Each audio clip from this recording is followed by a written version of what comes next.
easiest way to sharpen your discernment is to deepen your walk with God. Aye. When you deepen your walk with God, every man who enters into your life, you will discern him through the lenses of Jesus. Aye.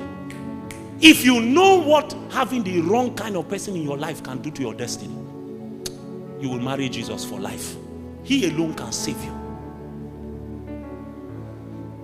A girl got raped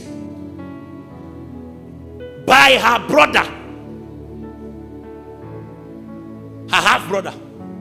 Her full brother went and now killed her half brother. Her father ran from the palace like a rogue, like a thief.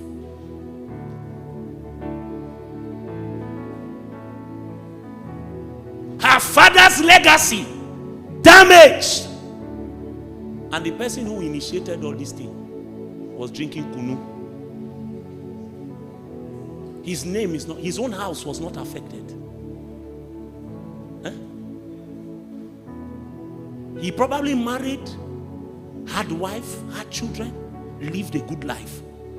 But in 21 of that chapter, the Bible says that the girl who was raped, she remained desolate all her life.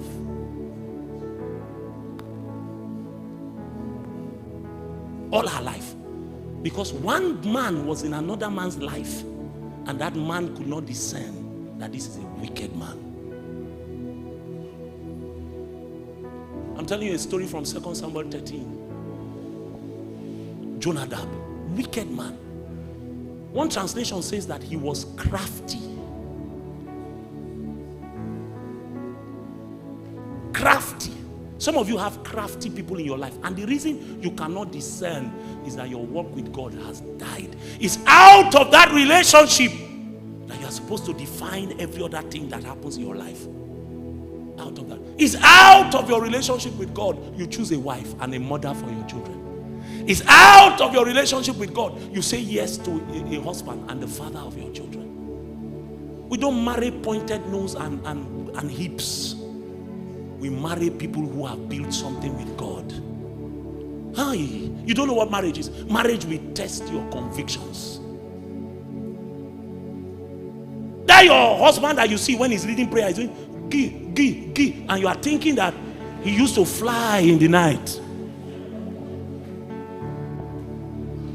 It's when only two of you at home, you will now know that he's a typical Urobo man. Typical. That he wants his wife to wake up in the morning and go on her two knees and say, "Main water." You don't know. Typical to the bone.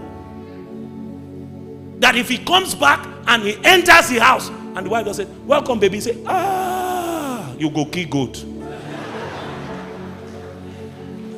A whole grown man is baby. So you as a wife will be sitting in the congregation and you will be seeing him doing gi. You say, "Hey," say, "These people don't know what they are the face for us."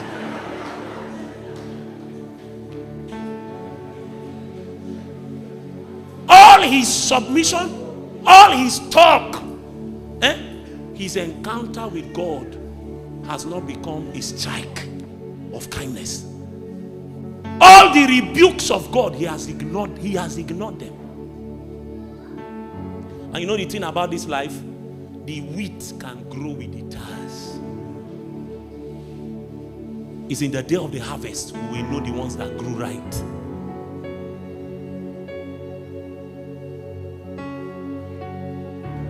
This life, the way it is designed, the whole reason God was showing us those things in Genesis is just to let us know that man is not designed to do life alone, bro.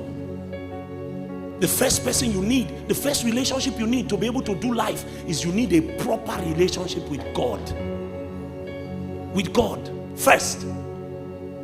Then as you progress in life, out of that relationship with God, God will begin to surround you with other relationships. And all of this is to provoke you into destiny. But you will not be able to discern those relationships if your relationship with God is not working.